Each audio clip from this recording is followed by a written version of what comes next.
은사와 은사주의에 대한 부분인데 이제 오늘날에 여러분들 가끔씩 그 찬양 콘서트나 그런 데 가보시는 분 계신가요? 예배 뭐 어노인팅이나 뭐 그런 데들 있잖아요. 그 찬양 콘서트 혹시 가보신 적 있으신가요? 네네네, 좋습니다. 뭐 그런데 이렇게 좀 가시면서 이거는 조금 어려운데 뭐 그렇게 느끼셨던 부분들 혹시 있으실지 모르는데 이제 성령님에 대해서 사실은 많이 강조를 하고 있는데 그 성령님에 대한 관점이 정말로 성경적인 것이냐? 제가 지금 어노인팅을 비방하고 있는 게 아니고요.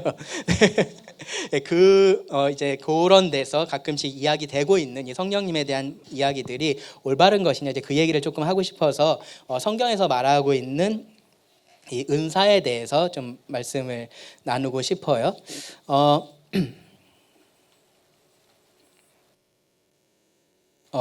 여기 있는 것은 성령님께서 하시는 일이에요. 성령님께서 창조하셨고 성령님께서 성경을 기록할 때 감동하시고 지금 우리가 읽을 때 조명하여 주시고 살아갈 때 능력을 주시고 구원에 있어서 우리를 거듭나게 하시고 성령 세례로서 우리를 그리스도와 연합하게 하시고 우리를 인치셔서 끝까지 구원을 지키시고 그리고 성화에 있어서 우리 안에 내주하시고 그리고 우리가 이제 성령 충만한 삶을 살게 하시고 그리고 열매 맺게 하시고 이제 그런 것들이 성화하고 관련된 부분이고 이제 마지막에 이제 은사에 대한 것에 좀 말씀을 나누려고 하는 건데 여러분 성경 공부 시작할 때 어떻게 하시는지 모르겠는데 이제 이러한 것들이 나오면은 사실은 단어부터 좀 보셔야 됩니다. 이 은사라는 것이 성경에서 어떤 단어들이 쓰였고 그 단어가 어떤 맥락에서 어떻게 사용되었는지 이제 그런 것들을 좀 보셔야 되는데요. 물론 이제 여기 나오는 요 단어들 여러분들이 기억할 리가 없죠, 그렇죠? 그래서 이거는 제가 지금 해드리는 거고 나중에 공부하실 때 한번 기억을 해보시라는 거예요. 로마서 12장 6절부터 8절에 보시면은 우리에게 주신 은혜대로 받은 은사가 각각 다르니라고 말씀을 해요. 여기 보시면은 두 가지 강조점이 있어요. 은혜대로 받은 것이다, 즉 선물이다라는 것을 강조하고 있고요. 그리고 은사, 이제 카리스마인데요. 카리스마가 은사라는 뜻이에요.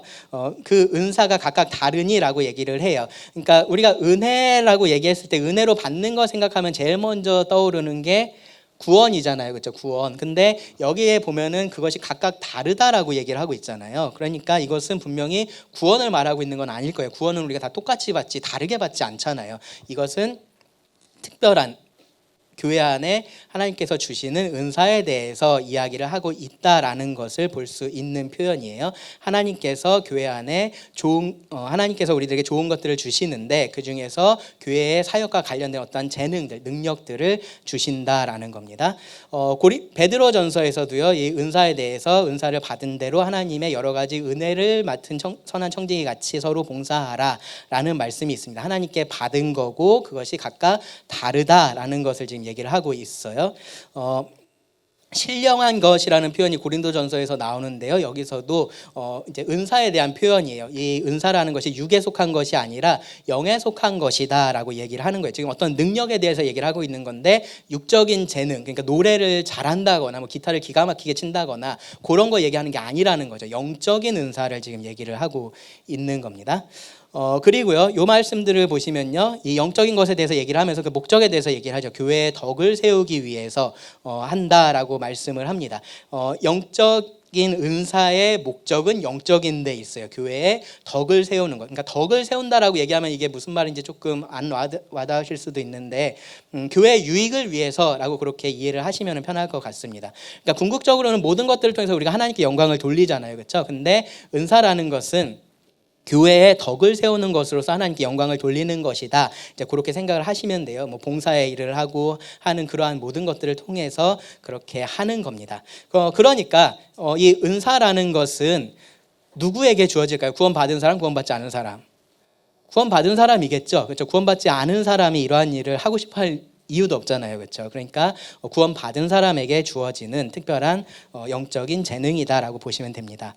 그리고 히브리서 말씀해 보시면요, 자기의 뜻을 따라 성령이 나누어 주신 것이라는 표현을 써요. 나누어 주신 것이라고 말을 하고 있습니다. 하나님께서 자기 뜻대로 그렇게 하신다라는 거고요. 에베소서 말씀에서도 우리 각 사람에게 그리스도의 선물이 분량대로 은혜를 주셨다라고 말하고요. 고린도전서도 각 사람에게 성령을 나타내심은 유익하게 하려 하심이라라고 말을 합니다. 자, 질문.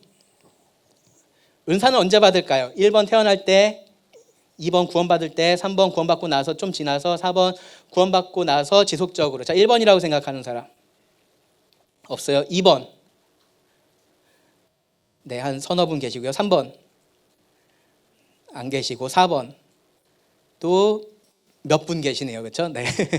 뭐 보기에 따라서 답이 조금 달라질 수는 있는데요. 근데 이 중에서 답을 찾는다면 구원받는 순간에 받는다라고 말을 하는 것이 맞을 거예요. 2번으로 보는 것이 맞습니다. 아마 4번이라고 생각하시는 분들은 이 은사의 발현이나 이제 그것을 개발하는 것을 생각을 하셔서 아마 4번을 생각을 하셨을 것 같은데, 은사 자체는 구원받을 때 그렇게 주어진다라고 보는 게 맞을 거예요. 앞에 읽었던 이 말씀들도 보시면 우리 각 사람에게라는 표현이 이미 있잖아요. 그렇죠? 그러니까 구원받은 사람들은 이미 은사를 가지고 있다라는 것을 전제로 하고서 이런 이야기들을 하고 있고요. 심지어 성경 말씀을 보시면은 모두가 다 은사에 대해서 알고 있을 거다라는 것도 전제가 되어 있다라는 것을 우리가 생각해 볼 수 있어요. 그러니까 너희가 은사를 구별할 때는 이렇게 구별을 하고 이렇게 너의 은사가 뭔지 찾아라, 그런 말씀이 없잖아요. 그렇죠? 보면은. 그러니까 다 이미 알고 있을 것이다라는 것을 전제로 두고서 지금 얘기를 하고 있는 거예요. 은사가 주어졌고 그 은사를 성도들이 알고 있고 그것을 활용하라라고 그렇게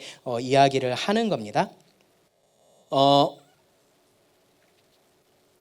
한 가지 조금 여기서 제가 지금 말씀드린 것 중에서 한 가지 조금 여러분이 조금 구분해서 생각해 보셔야 될 게 뭐냐면요.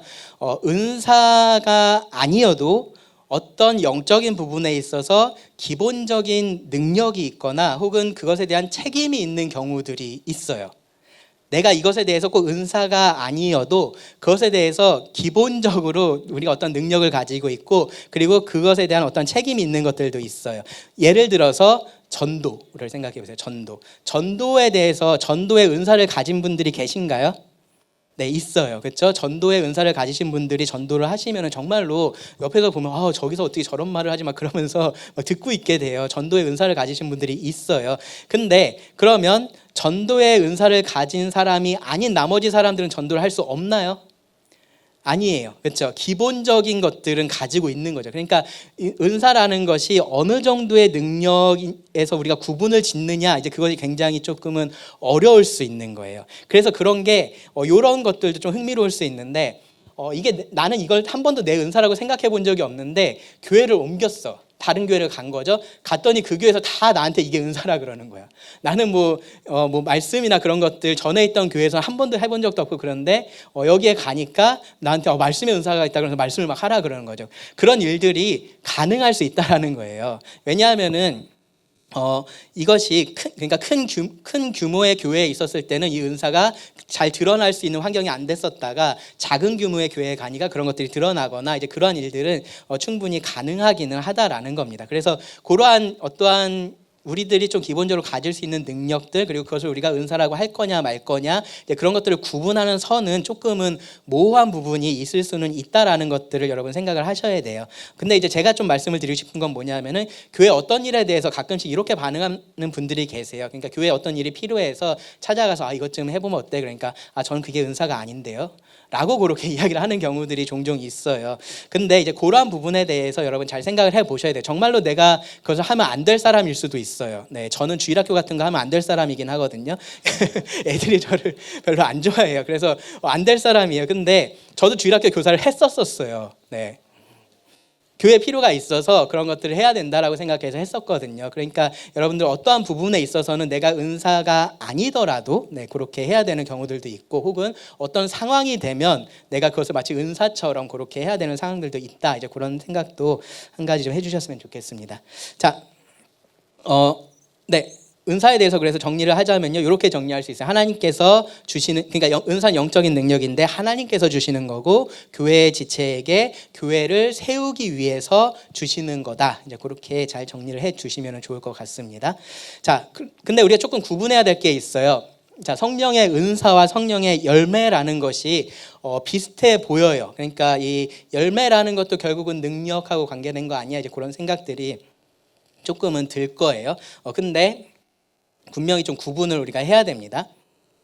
은사는 능력이고요. 열매는 삶입니다. 그래서 은사와 열매가 구분은 돼야 돼요. 그러니까 열매라는 것은 삶이기 때문에 모든 성도에게 동일하게 우리가 기대를 하는 것이라면 은사는 그렇지가 않습니다. 은사는 다르게 나타나는 것이 맞는 거예요.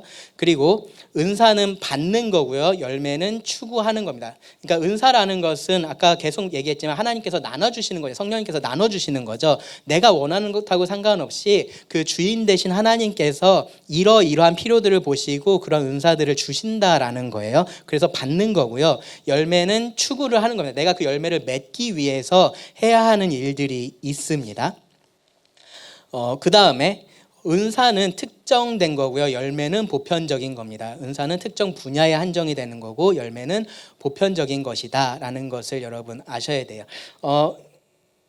이것이 이제 제가 구별해서 말씀을 드리지만 이 은사가 제대로 활용이 되려면 열매가 함께 있어야 돼요. 네, 열매가 있어야 은사가 제대로 활용이 될 수가 있습니다. 말씀을 전하는 은사가 아주 탁월한데 저 열매는 정말로 하나도 없으면 그 사람은 아무도 모르는 곳에 가서만 말씀을 전해야 돼요. 자기 교회에서 말씀 전하면 안 되고 다른 데 다니면서 말씀을 전해야 돼요. 그렇죠? 무슨 말인지 이해가 되세요? 네. 그래서 이 은사와 열매는 구별은 되는데 근데 이 은사가 올바르게 활용이 되려면 이 영적인 성숙인 열매라는 것이 따라와야 한다. 저것은 기본으로 가지고 있어야 되는 것이고 그 사람들이 이런 은사를 따라서 일을 하는 것이다라고 그렇게 생각을 하시면 됩니다.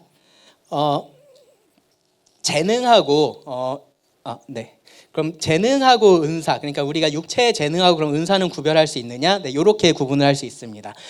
재능이라는 것, 재능이나 은사나 둘 다 하나님이 주시는데 재능은 부모님을 통해서 은사는 성령님을 통해서 주시는 거고요. 그 다음에 시기적으로 재능은 태어나면서 육적으로, 은사는 거듭나면서, 그리고 목적은 육적인 영역에서, 그리고 은사는 영적인 영역에서 이렇게 차이들이 있습니다. 근데 궁극적으로 보시면 사용이 다 하나님의 영광을 위해서잖아요, 그렇죠? 여러분들이 가지고 있는 것이 육적인 재능이 됐든 영적인 재능이 됐든 그것을 가지고 하나님의 영광을 위해서 사용하는 것이 사실은 중요해요. 네, 그래서 나는 찬양의 은사가 있는 것 같아 라는 말을 할 때 대부분 그 말이 의미하는 게 노래 잘하는 사람인 거죠. 그렇죠? 근데 노래를 잘하는 것은 여기서 어디에 해당이 돼요? 네, 재능에 해당되는 거죠. 그렇죠? 재능에 해당되고 물론 재능 없는 사람이 노력해서 할 수도 있겠지만 근데 하여튼 이쪽에 해당되는 부분이에요. 그러면 이건 육체의 재능이니까 교회에서 내가 사용하면 안 되겠구나 라고 생각할 건 아닌 거예요. 뭐를 가지고 있든지 내가 하나님의 영광을 위해서 그렇게 사용할 수가 있는 겁니다. 그렇게 여러분 조금 구분을 해주셨으면 좋겠고요. 그 다음에 은사하고 직분이라는 것도 좀 구분된다라는 걸 아셔야 돼요. 그러니까 은사하고 직분이 동일하지 않아요. 직분은 은사를 가진 사람을 교회에서 세워서 어떠한 일을 할 수 있게 하는 것이 직분인 거고 은사는 그렇지 않거든요. 예를 들어서 장로의 자격을 생각을 해보세요. 교회 직분 중에서 장로라는 자격이 있죠. 그러니까 목사가 있단 말이에요. 가르치기를 잘 하는 것이 장로의 자격으로서 성경이 명시하고 있는 바예요. 그렇죠? 근데 내가 가르치기를 진짜 잘해. 네, 진짜 잘하면 나는 그럼 무조건 장로가 되어야 되느냐?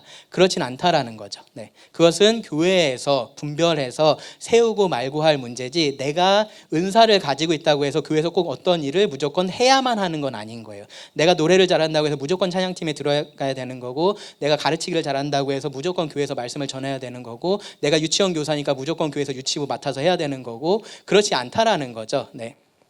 그러한 부분에 있어서 이 구분이 분명히 되어야 됩니다.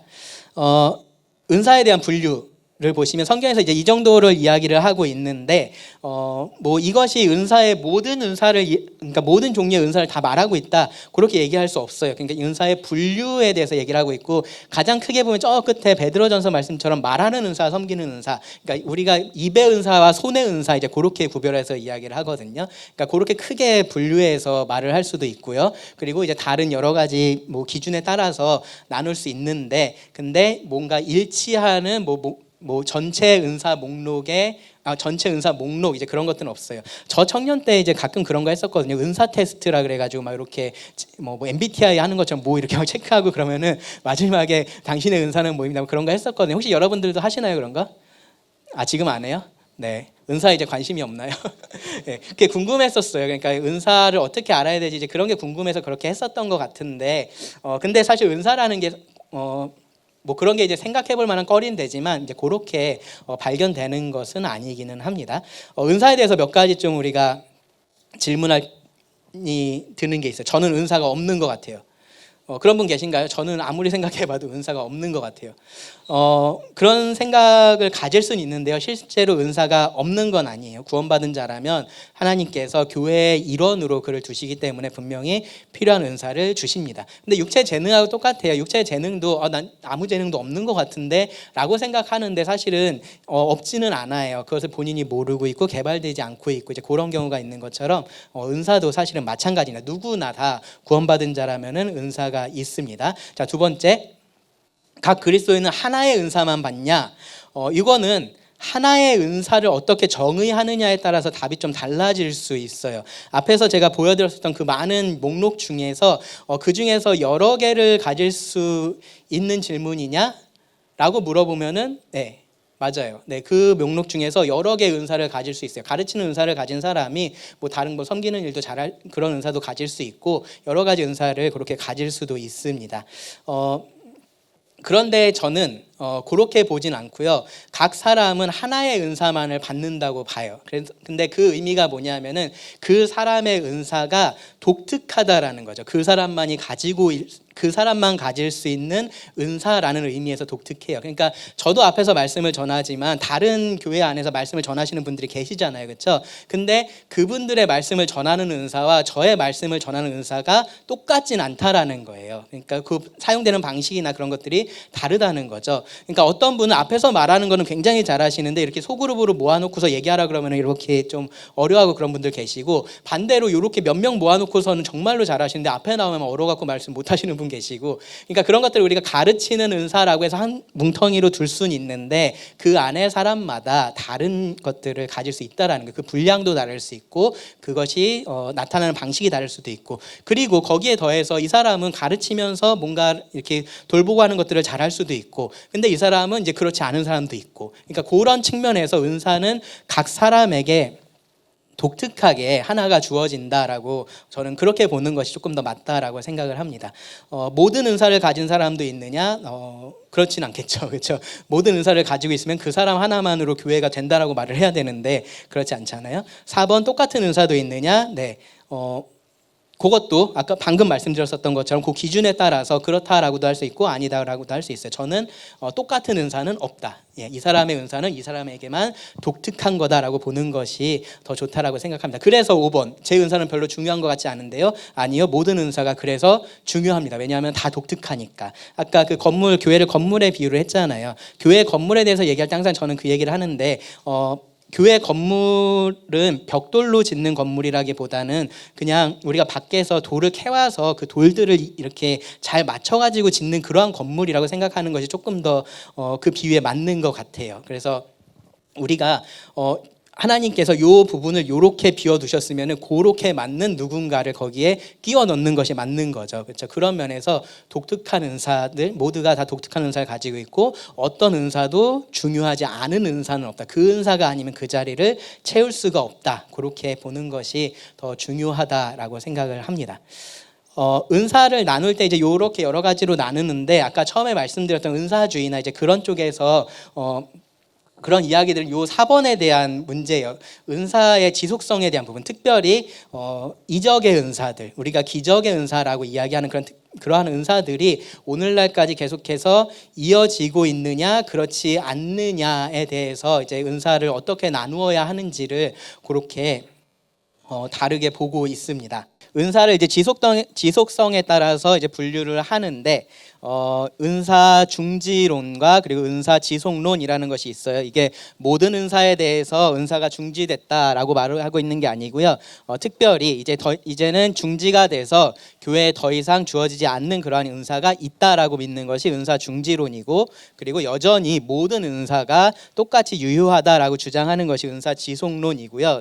특별히 논쟁이 되고 있는 것들은 이런 이적과 관련된 사도, 영분별, 병 고침, 물론 이적에 해당되는 것이다라고 그렇게 여기 아래 지식의 말씀, 지혜의 말씀 같은 경우는 그렇게 보는 경우도 있고 그렇지 않은 경우도 있는데, 근데 어떻게 분별하든 어쨌든 이 은사 중지론과 지속론을 나누고 있는 그러한 기준이 되는 것들은 이런 부분들이에요. 이적, 즉 하나님의 특별하신 그런 개입과 관련돼 있는 은사들인 겁니다. 중지론은 이러한 것들이 어느 시점에서 사라져서 더 이상 교회에게 주어지지 않는다라고 보는 관점이고요. 그리고 지속론은 여전히 이러한 은사들이 오늘날 그대로 있다라고 보는 관점이에요. 물론 은사 지속론이라고 해서 모든 것에 대해서 똑같이 그렇게 보고 있지는 않아요. 그 안에서도 스펙트럼이 있어서 굉장히 마일드한 경우도 있고 굉장히 극단적인 그러한 경우도 있기는 있습니다. 근데 일단은 이렇게 나눠서 지금 설명을 좀 드리겠습니다.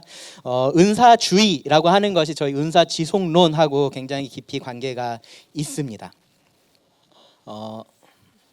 성경에 만약에 어떤 말씀 한 군데라도 이적의 은사는 어떤 시대 이후로 중지됐다라는 말씀이 있었으면은 아마 이런 논쟁들이 그렇게 깊어지지는 않았을 거예요. 그렇죠? 우리가 성경에 보면은 근데 그러한 은사들이 있는데 보면은 그러한 일들이 사도행전이나 그렇게 계속 보여지는데 오늘날 교회에는 그런 것들이 보이지 않고 있다라는 것이 우리가 보여지는 지금 현상이기 때문에 그것을 가지고 우리가 이야기를 지금 하고 있는 겁니다.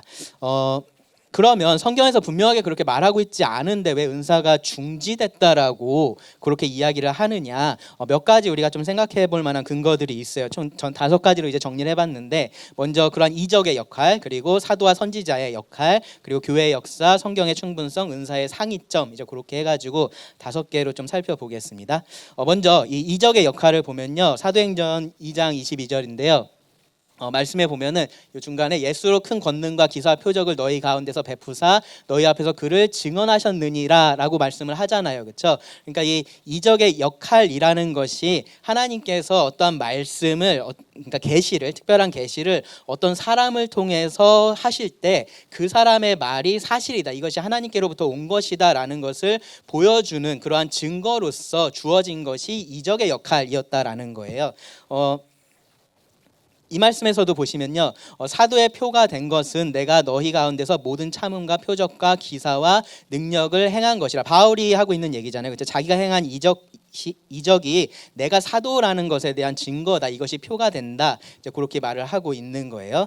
히브리서 말씀도 보시면요, 이 구원은 처음에 주로 말씀하신 바요 들은 자들이 우리에게 확증한 바니 하나님도 표적들과 기사들과 여러 가지 능력과 및 자기의 뜻을 따라 성령이 나누어 주신 것으로서 그들과 함께 증언하셨느니라라고 말씀을 해요. 그러니까 처음에 복음을 받았던 사도들이 그 복음을 전달해 줬는데 그것이 어떻게 증언이 되었느냐? 표적들과 기사들과 능력을 통해서 그렇게 되었다라고 이야기를 하는 겁니다. 근데 이게 신약에서만 나타난 패턴이 아니라 구약에서도 마찬가지예요. 여러분들이 성경에 보면 막 기적이 막 여기저기 계속 다 있는 것 같지만 크게 보면은 이 새 시대에 그런 이적의 은사들이 집중적으로 나타난 것을 볼 수 있어요. 그러니까 다른 시대에도 있기는 있었는데 정말로 계속해서 빈번하게 그런 것들이 드러났던 것은 이 시대입니다. 딱 3번이에요. 각각이 한 60년 정도의 그런 기간이 됩니다. 그 기간들을 통해서 이러한 직접적인 계시들이 많이 드러났었고, 그리고 그것을 이적들을 통해서 확증하는 일들이 계속해서 일어났었다라는 거예요. 그래서 우리가 최소한 만약에 하나님의 직접적인 계시가 성경의 완성과 함께 끝났다라고 그렇게 믿으면 이적의 역사라는 것은 더 이상은 필요하지 않다라는 것을 알 수 있는 거죠. 왜냐하면 이미 완성된 계시가 우리들에게 있으니까 더 이상 그것을 증거를 해야 될 그런 이유가 사라진 겁니다. 그것이 이제 우리가 첫 번째로 이 이적의 은사라는 것이 중지됐다라고 말할 수 있는 한 가지 근거가 되고요. 그 다음에 이제 이것도 약간 비슷한 그런 연장선에 있는 말씀인데 사도와 선지자의 역할이에요. 에베소 2장 20절 아까 읽었던 말씀인데 너희는 사도들과 선지자들의 터 위에 세우심을 입은 자라. 그리스도께서 친히 모퉁이돌이 되셨다라고 얘기를 하고, 그리고 교회가 그 위에서 건물로 지어져 간다라고 이야기를 하고 있잖아요. 그렇죠? 그러면 터가 지금 사도와 선지자들에 의해서 놓여졌어요. 그렇죠? 놓여졌으면, 그리고 그 위에 건물이 올라가고 있으면 그러면 더 이상 또 다른 터를 놓을 이유가 없는 거죠. 그렇죠? 그렇기 때문에 더 이상 이러한 이적의 은사가 필요하지 않다라고 생각하는 것이 합당한 겁니다. 그 다음에 교회의 역사를 보면요, 히브리서 말씀인데요. 보면은 방금 전에 이제 읽었던 말씀이기도 한데 이 구원은 처음에 주로 말씀하신 바요 들은 자들이 우리에게 확증한 바니 하나님도 표적들과 그리고 성령이 나누어 주신 것으로서 그들과 함께 증언하셨느니라라고 그렇게 말씀을 하세요. 히브리서의 저자는요. 이미 그 다음 세대로서 지금 이런 이적을 행한 사람이 아니라 그것을 목격한 사람으로서 지금 이 말씀을 기록을 하고 있어요. 이미 이 말씀에 있는 뉘앙스가 지금도 우리 가운데서 이런 일들이 일어나고 있어가 아니고 그런 일들이 있었고 그렇게 증언이 되었다라고 과거형으로 이야기를 하고 있다라는 거예요. 그러니까 이미 히브리서가 기록될 당시만 해도 이러한 이적의 은사들이 사라지고 있었다라는 것을 우리가 알 수가 있습니다. 신약 성경의 말씀들을 보셔도요, 사도행전이나 그 이후의 말씀들, 이후에 기록된 성경들을 보시면 서서히 이러한 부분에 있어서 이적이나 이러한 부분에 있어서 사라지고 있다라는 것을 알 수가 있어요. 바울도 디모데에게 편지를 쓰면서 그 자주 나는 병을 위해서 약을 쓰라고 얘기를 하고 있지, 너 병나니까 나한테 와 내가 고쳐줄게 라고 하지 않잖아요. 그렇죠? 그러니까 이제 그러한 것들이 변화되고 있다라는 것을 성경 자체만 봐도 우리가 충분히 알 수 있다라는 겁니다. 실제로 이적을 행했었던 사람들도요, 그 당시에 보면은 원하기만 하면은 내가 원하기만 하면 다 할 수 있고 그런 것도 아니었어요. 네, 하나님께서 원하셔야 그때 그런 일들이 가능했었던 겁니다. 그 이후에 교회의 역사는 어떨까요? 보시면은 지금 여기 뭐 여러 사람들이 있는데 다 기억하시지 않으셔도 되고요. 근데 이 사람들을 제가 언급한 이유는 뭐냐면 이 사람들이 다 똑같은 얘기를 했어요. 은사에 대해서 과거에 나타났었고 그들의 시대에는 이러한 것들이 그러니까 지금 얘기하는 은사는 그 이적의 은사들 얘기하는 거예요. 그 이적의 은사들이 과거에 있었던 것은 분명한데 지금은 있지 않다라고 이야기를 한 사람들이에요. 네. 교회 역사를 통해서 이 기간 동안에는 그러한 이적 같은 것들, 뭐 지금 얘기하고 있는 우리의 신유, 방언, 그런 것들, 예언, 특별한 직접적인 계시를 받았다고 말하거나 그러한 경우들이 없다라고 이야기를 했었던 사람들인 거예요. 교회사의 증언인 거죠. 근데 물론 이 당시에도 있기는 있었어요. 근데 그런 사람들은 다 이단들이었어요. 그러니까 정말로 하나님의 이 성경을 믿고 복음을 받아들인 그러한 사람들의 입에서 나온 얘기들이 아니고요. 그렇지 않은 사람들이 그러한 주장들을 했을 뿐이지, 그리고 소수만 그렇게 얘기를 했었지 실제로 교회의 주류의 역사는 이 이적의 은사가 더 이상 우리들에게 보여지지 않는다라고 그렇게 증언을 했다라는 거예요. 그 다음에 성경의 충분성, 잘 아시는 말씀이죠. 하나님께서 우리들에게 이러한 성경을 주셨다면 지금 보면 제가 일부러 여기 볼드 처리해 놓은 것들, 모든 성경 온전하게 하며 모든 선한 일을 행할 능력. 그러니까 성도가 성도로서 살아가는데 필요한 모든 것들을 성경을 통해서 주셨으면 그럼 거기에 뭔가를 더해서 주실 이유가 없다라고 보는 것이 맞는 거죠. 그렇죠? 그 다음에 은사의 상위점입니다. 상위점 뭐냐 하면요, 지금까지 얘기했던 것들 뭐 어떤 식으로든 반박할 수 있을 거예요. 아니야, 뭐 그 교회사에도 이런 거 있다라고 이야기하는 사람이 있어. 그런 식으로 하면서 반박할 수 있을 거예요. 그러면 그렇다라고 일단은 치고, 지금 어쨌든 우리가 방언을 할 수도 있다라고 생각하고 예언도 할 수 있다고 생각하고 치유도 할 수 있다라고 그렇게 치고서 얘기를 해보자라는 거죠. 그렇다면 그럼 지금 그런 것들을 하고 있다라고 말하고 있는 그것들은 성경적이냐라는 거예요. 성경적이냐, 성경에서 말하고 있는 그러한 예언자의 모습으로서 예언을 하고 있느냐, 성경에서 말하고 있는 방언의 모습으로서 방언을 하고 있느냐, 그 부분에 대한 얘기예요. 근데 그렇지 않다라는 거예요. 성경이 말하고 있는 참된 선지자는 하나님의 진리를 말해야 되고 도덕적이라고 돼 있네요. 도적적 아니라 도덕적입니다. 도덕적으로 순결하고 예언한 말씀이 성취가 됩니다. 그러니까 지금 이제 이런 예언의 은사를 가지고 있다라고, 계시의 은사를 가지고 있다라고 말하는 사람들도 어떤 얘기들을 하냐면요, 하나님께서 주신 하나님 말씀이 있고 거기에 더해서 이러한 계시들이 있어서 말씀을 통해서 그것을 검증해가지고 맞는지 틀린지를 알아야 된다라고 그렇게 이야기를 해요. 근데 그 말 자체가 굉장히 모순적이다라는 것을 우리가 알아야 되는 거예요. 하나님의 말씀이 주어졌으면 그 말씀 그대로 그것이 선포되고 이루어져야지 맞는 거지, 다시 그것을 무엇으로 검증한다라는 거, 검증이 필요하다라는 것 자체가 하나님께서 그 말씀을 하지 않으셨다라는 것에 대한 오히려 반증이 된다라는 겁니다. 성경에서 말하고 있는 참된 선지자의 모습으로서 예언을 하고 있지 않아요. 방언도 마찬가지예요. 성경이 말하는 방언은 배운 적이 없는 언어고요. 그리고 일부가 그러한 은사를 받았어요. 물론 이제 방언에 대해서 뭐 처음에 그 오순절 날에 그 내려오셨을 때 다 그 자리에 있던 사람들 방언하지 않았느냐라고 생각하실 수 있는데 처음에만 그랬죠. 그 뒤에 보면은 구원받는 사람들이 다 방언했다 그런 말씀 없어요. 그렇죠? 그리고 고린도전서 12장에 가서 봐도 이것이 일부에게 은사로 주어졌다라는 것을 우리가 분명하게 알 수 있습니다. 그러니까 상황에 따라서 처음에 성령님께서 내려오셨을 때는 성령님께서 내려오셨고 이제 모든 사람들이 똑같이 성령을 받는구나라는 것을 모두가 알았어야 되는 상황이잖아요. 그런 경험이 없었으니까. 그러니까 그 성령님께서 내려오셨을 때 그 자리에 있던 모든 사람에게 성령님이 임하신다라는 것이 눈으로도 보였죠. 그렇죠? 그들 위에 불 같은 게 있었다라고 그렇게 말씀을 하고 있잖아요. 그렇죠? 그러니까 그런 것들을 통해서 보여주셨던 거지. 그 이후에도 그럼 구원받는 사람마다 이 사람 구원받으면 갑자기 불 내려와서 여기 있고 저 사람 구원받으면 불 내려오고 갑자기 방언하고 그렇게 됐느냐? 그렇지 않다라는 거예요. 네, 그렇지 않습니다. 분명히 그 상황에서 그렇게 주어진 것들은 있지만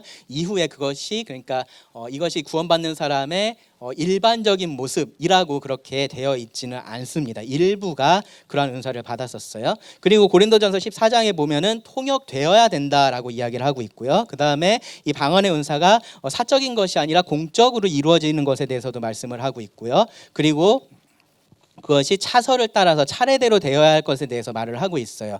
오늘날의 방언을 한다라고 하는 교회들의 모습들을 보면은 여기서 말하고 있는 것들을 다 위반하면서 얘기를 하고 있죠. 그렇죠? 언어를 배우잖아요. 다 같이 방언하자고 하면서 앞에서 저도 가끔씩 그런 게 신기하게 이렇게 보다 보면은 피드에 떠요. 그래가지고 어떤 사람이 실시간으로 방언을 가르치는 게 갑자기 떠요. 그래가지고 궁금해서 막 보고 그랬는데 신기합니다. 배워요. 방언을 배우게 하고요. 그리고 모두가 그렇게 해야 된다라고 이야기를 해요. 그래서 그것을 받지 못하면은 영적으로 뭔가가 부족한 것처럼 그렇게 취급을 하기도 합니다.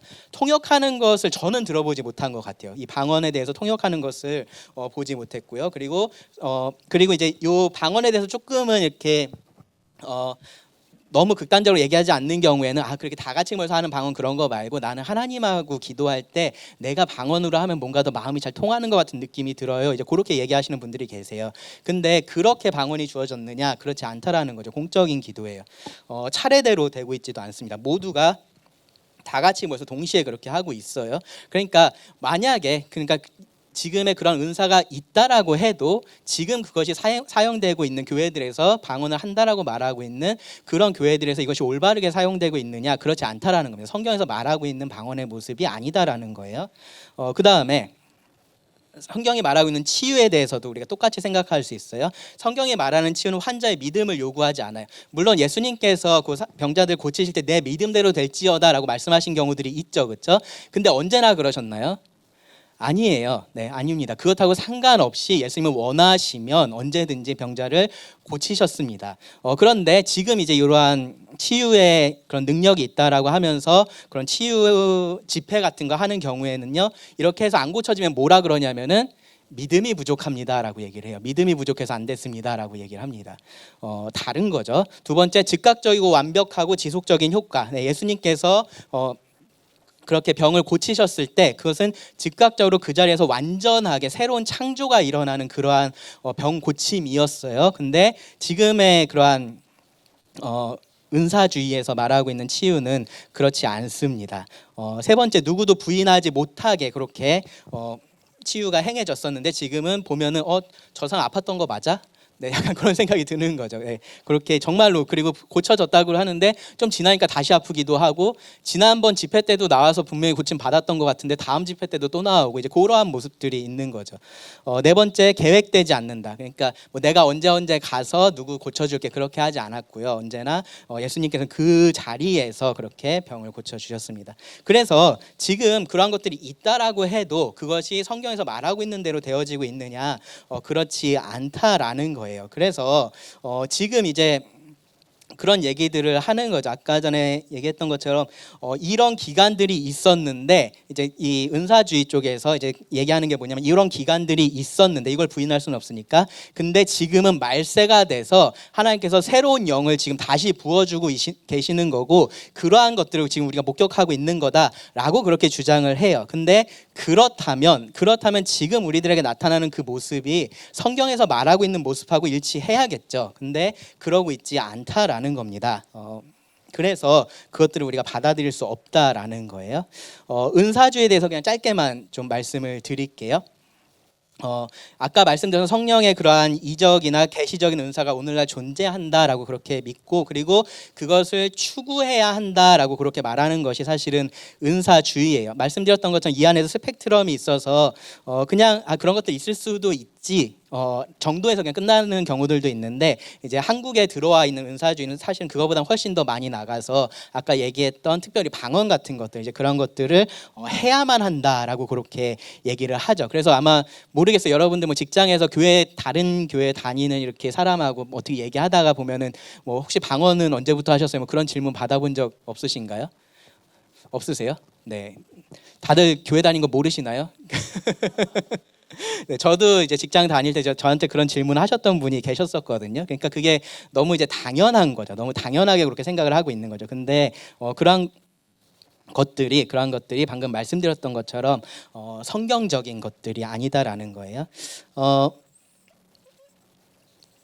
짧게 보면은 이제 간단하게 보면 은사주의에 대해서는 이제 요런 과정을 거쳐왔다라고 볼 수 있어요. 처음에 이제 오순절주의라는 것이 생겨났었고요. 1900년쯤에. 그리고 은사주의라는 것이 그 이후에 이제 똑같은 그러한 맥락상에서 똑같은 이야기들을 하기 시작했고요. 그다음에 제3의 물결이라는 것이 1980년 이고 그다음에 지금은 아마 혹시 들어보셨을지 모르는데 신사도 운동이라는 것이 있어요. 그래서 오늘날에도 그때와 같이 새로운 사도들이 세워져서 이러한 권능들을 행할 수 있다라고 그렇게 이야기를 하고 있습니다.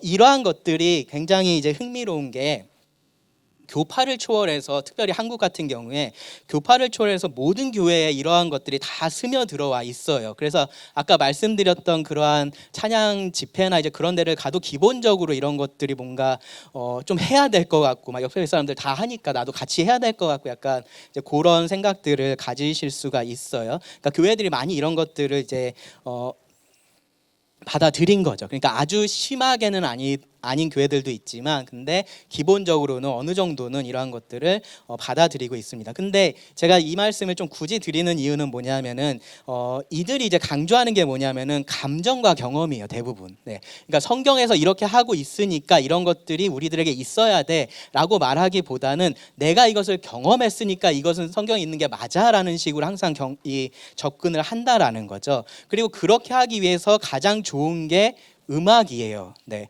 물론 이제 설교 말씀도 요새는 막 그렇게 진짜로 랩을 하듯이 그렇게 잘하시는 분들도 계시지만 근데 이러한 음악을 통해서 대부분은 그렇게 감정을 고조시키면서 그러한 일들을 합니다. 네.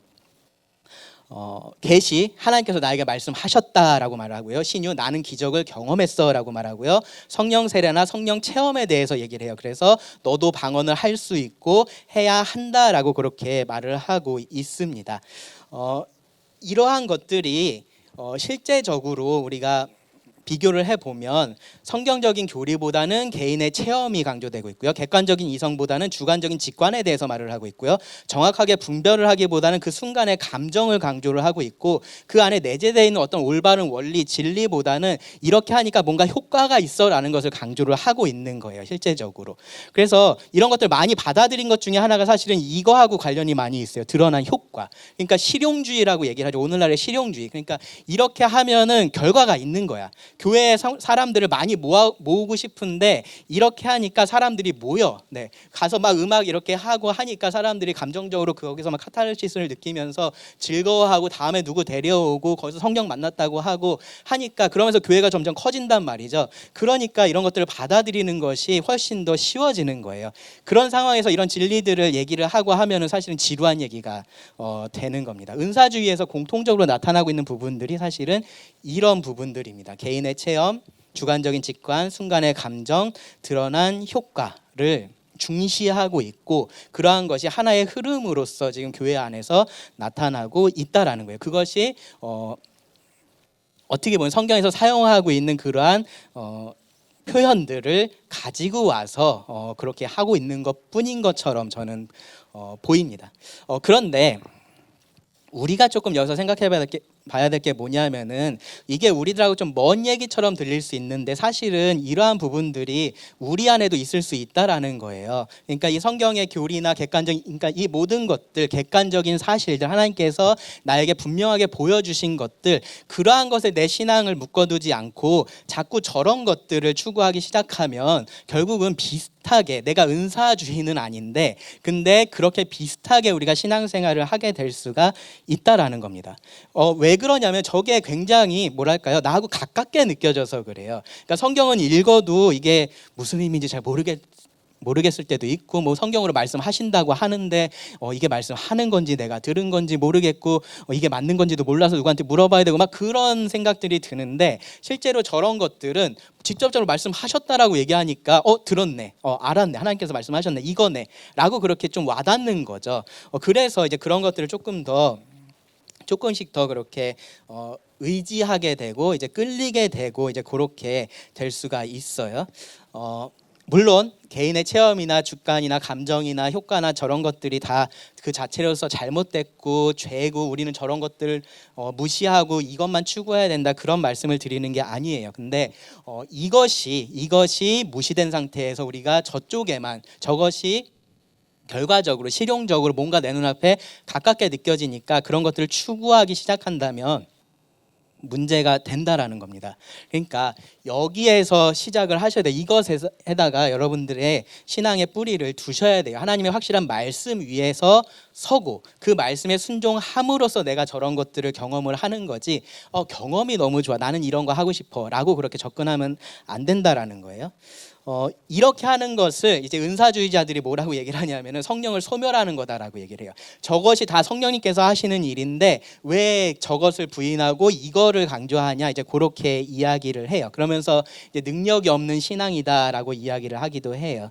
그런데 그렇지 않고요. 성경이 말하고 있는 것은 성령님께서 우리 삶에 어떻게 역사하고 계시는지를 성경이 말을 해주고 있잖아요, 그렇죠? 성령님께서 어떻게 역사하세요?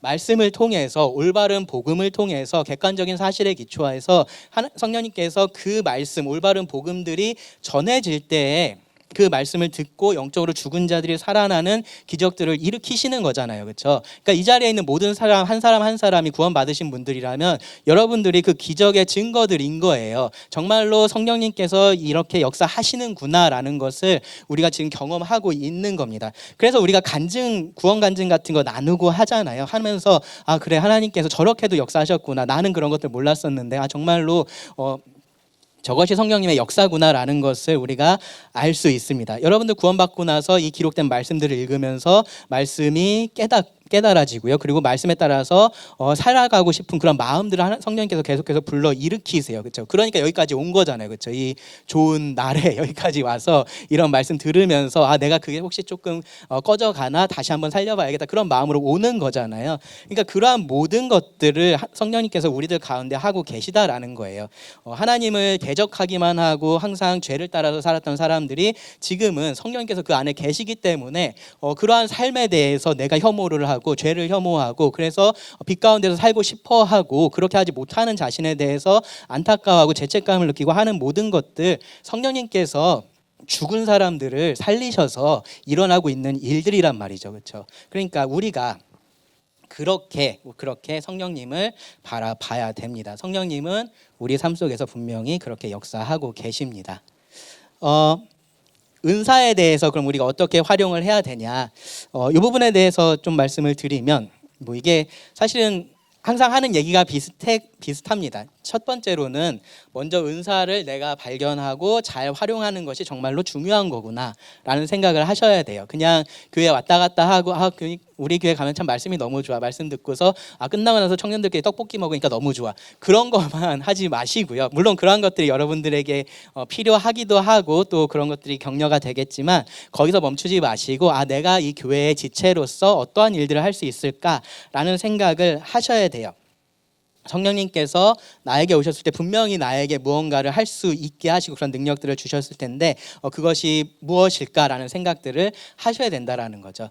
성령님께서 그런 것들을 주셨는데 나는 그거를 무시하고 살면 그거야말로 성령님을 무시하고 있는 일이 되는 거예요. 그러니까 여러분 이 은사를 내가 내 은사를 찾아서 잘 교회 안에서 활용해야겠다라는 생각을 가장 먼저 하셔야 됩니다. 어떻게 그런 은사들을 찾아볼 수 있느냐? 첫째로 당연히 우리가 기도해야겠죠, 그렇죠? 중요한 일이니까 이것에 대해서 하나님 제가 제 은사에 대해서 꼭 알 수 있게 해주세요라고 그렇게 기도하는 것들이 필요해요. 진지하게 그렇게 하는 것들이 필요하고요.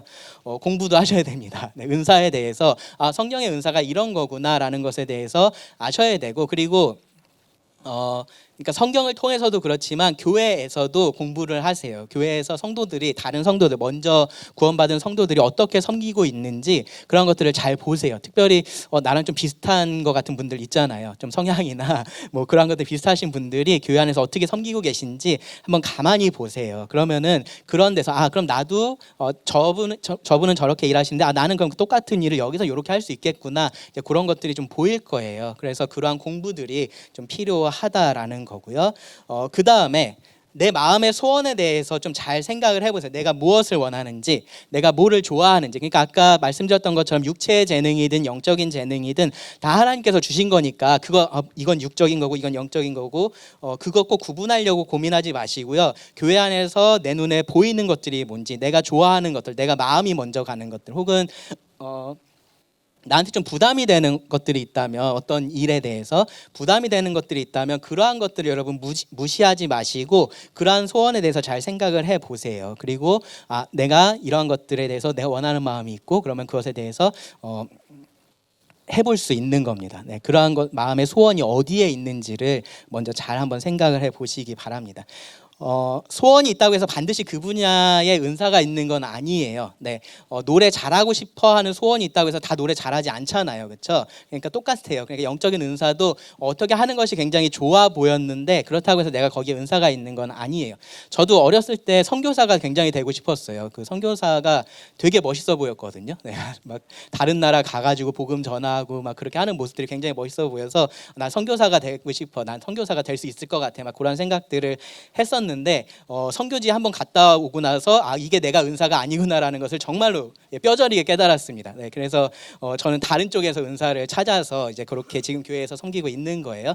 소원이 있다고 해서 여전히 마음속에는 그런 것을 할 수 있으면 너무 좋겠다는 생각은 있는데 그것이 하나님께서 나에게 주신 은사는 아니구나라는 것도 알고 있습니다. 그래서 여러분들도 그런 마음의 소원에 대해서 생각을 해보세요. 하지만 그것이 무조건 은사하고 연결되는 것은 아닐 수 있다라는 것은 염두에 두시고요. 다음으로 그래서 이제 능력을 이제 같이 생각을 해보는 거죠. 마음의 소원에 따라서 일을 해볼 수 있어요. 그렇죠? 교회에 만약에 내가 어떤 일을 하고 싶으면 그 일을 맡은 어떤 분에게 가서 제가 이러한 마음의 소원이 있는데 제가 좀 같이 일을 해봐도 괜찮을까요? 그렇게 이야기를 하고 그렇게 해볼 수 있어요. 그러면서 이것저것 그렇게 해보는 것들이 중요합니다. 그러니까 좀 요 은사를 찾는 데 있어서 가장 잘못된 건 뭐냐면요. 내가 준비가 안 돼 있는 것 같고 내가 은사가 뭔지 확실하게 모르는 것 같아서 아무것도 하지 말고 좀 있어야겠다, 알 때까지 있어야겠다라고 생각하는 게 사실 가장 잘못된 태도예요. 은사를 찾으려면 이거저거 해봐야 돼요. 네, 학교에서도 그런 것들 하잖아요. 직업 적성 평가 같은 거 하잖아요, 그렇죠? 그러면 그런 거 알려고 어떻게 해요? 그런 거 직업 체험 같은 거 막 해보고 그렇게 하잖아요. 그러니까 교회 안에서도 사실은 그렇게 해보는 것들이 중요합니다. 은사가 있으면 그 부분에 있어서 능력이 나타나게 될 거고요. 그것을 내가 알게 될 수도 있고 주변의 사람들이 보니까 너 여기에 은사가 있는 것 같아라고 그렇게 이야기해 줄 수도 있어요. 그래서 어느 분야에 있어서 내가 어떤 마음을 가지고 해보겠다라는 생각이 든다면 좀 지속적으로 그런 일들을 해볼 필요가 있습니다. 네. 마지막으로 그리고 이 축복이라는 건 이제 결과하고 관련된 부분이거든요. 결과 어떤 일을 교회에서 맡겨져서 그냥 하고는 있는데 할 때마다 힘들기만 하고 동기 같은 게 전혀 느껴지지 않아. 난 이거를 전혀 하고 싶지 않은데 어쩔 수 없이 그냥 하고 있다는 생각이 너무 많이 들어요. 그러면은 아마도 그 분야에는 은사가 없다라고 말을 하는 게 맞을 거예요. 근데 반대로 어떤 일을 했는데 이게 똑같이 힘들기는 한데 여기에 있어서 보람도 있고 기쁘기도 하고 실제적으로 내가 영적으로도 계속 뭔가 탈진되고 있는 게 아니라 오히려 더 채워지는 것 같은 그런 감사한 마음들이 안에서 일어나고 있다라면은 그것은 내 은사일 확률이 훨씬 더 높습니다. 그래서 그렇게 우리가 교회 안에서 은사를 찾아서 그렇게 해보겠다라는 마음으로 하면 좋습니다. 중요한 건 뭐냐면요, 은사의 목적은 아까 뭐라 그랬죠? 처음에 말했던 거, 은사의 목적은 교회에 덕을 세우는 거잖아요, 그렇죠? 내가 좋아서 열심히 했는데 성도들이 엄청나게 힘들어한다. 그러면 어떻게 해야 돼요? 네, 그건 내 은사라고 생각하시면 안 돼요. 물론 아직 개발이 덜 돼서 그럴 수 있어요. 근데 개발이 덜 되더라도 제가 좀 느낀 거는 뭐냐면 은사가 있으면 그 안에서 성도들이 그것을 감내할 만해요. 네, 그것을 보면서 조금 참아주더라도 저 사람이 이제 발전할 것에 대해서 기대하게 만드는 부분들이 분명히 있거든요. 은사가 있으면. 근데 정말로 그렇지 않으면 최대한 빨리 성도들을 위해서 그 자리에서 내려오시는 것이 더 좋을 수 있습니다. 일반적으로 말씀드리는 거예요. 괜히 교회 가서 미드바이블 갔더니 뭐 이런 힘들면은 그만하라 그러더라고요. 그래서 교회 가서 막 다 그만한다 그러고 그러시면 안 됩니다. 저한테 전화 오면 안 돼요. 자, 네, 그래서 은사에 대해서 이 정도로 뭐 정리를 하면은 좋을 것 같습니다. 성령님께서 우리들에게 이러한 은사들을 내려주시고 그리고 그 은사를 통해서 우리가 교회에서 바르게 그것을 활용한다면 그것이 하나님께 영광이 됩니다. 은사에 대해서 한 가지만 마지막으로 좀 말씀을 드리고 마칠게요. 고린도전서 말씀을 보시면 고린도전서 12장, 14장에서 은사에 대해서 얘기를 해요. 특별히 방언하는 은사나 뭐 예언하는 은사에 대해서 얘기를 해요. 근데 12장과 14장 사이에 뭐가 있죠? 13장이 있어요. 그렇죠? 네, 13장의 내용을 아시죠? 네, 아십니다.